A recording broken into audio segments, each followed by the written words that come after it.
how do you engage in conversation with these extraordinary people? Is there I'm going to give you a bunch of things because you were going somewhere that I want to share because it was one of the biggest mistakes I've made in my life and I'm trying to get better at it. So D-Rock knows where I'm going, I think. I never reached out to anybody for like 10 years. Nobody. I first of all was focused on just doing the right things and I knew good things would happen if that happened. I also, if I'm being very transparent and vulnerable, I enjoyed that things came to me and I wasn't asking for them. I was also taught by my parents, like, never ask for anything. So there's some of that, but I'd be lying here and full of shit. There was definitely a part of me that'd be like, yes, XYZ reached out to me. Like, I liked it. It felt like I accomplished something. I'm aware of that now. Right. Just a lot. Like, I really am so thankful that I don't have a whole lot of ego, but I would argue what I just said was grounded in I'd like to call it lightweight ego. I enjoyed it. It sneaks up on you. But something really hit me. So Kobe.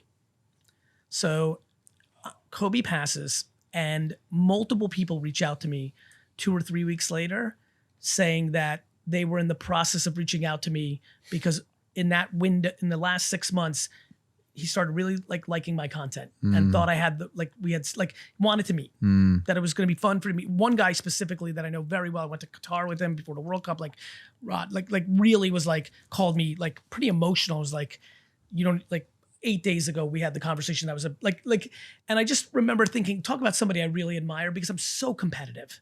And so everything he is as an athlete, I understand cold. Competition is a framework of my life.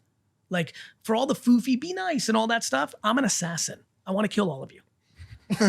I'm just very... That's getting clipped. For sure. That shit is getting clipped. Please clip that in context. And going straight to TikTok. Then he looked at me big eyes and nodded. You know that guy? I slowly was like... The guy that clips up the podcast. But, honestly, the reality is that I love being competitive. And when I say that, it's like being on the field. It's like sports, right? You watch them, they battle elbows, want to kill each other. Game's over, dap it. Sometimes too much.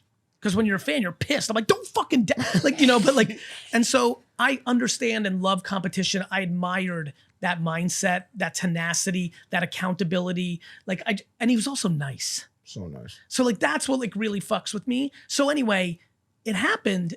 And I get 3 or 4 people and within the first 6 to 8 weeks of his passing tell me, and I'm just like, man, I'm such a fucking dick face, right?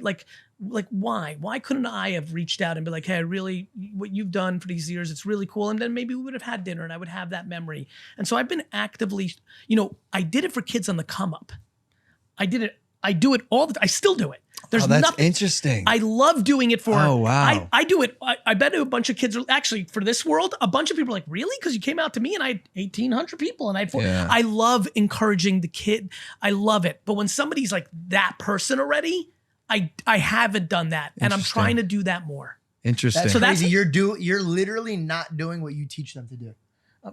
That's exactly right. That's what I'm saying. That's Because exactly you're wrestling with, and it's not a bad pride No. thing. It's literally just it's your parents teaching you don't ask for something. That's exactly right. I thought I was doing the better version. I was doing it for the people that needed it more. Mm-hmm. Kobe doesn't need another person saying he's the greatest. Yeah. I thought I was doing it for the person to give them a push, to give them a pump, to help them, to maybe answer a question they're dealing with. And it was working. Mm-hmm. I just wouldn't do it for, somebody I'm so pumped that I DM'd Roddy Rich now.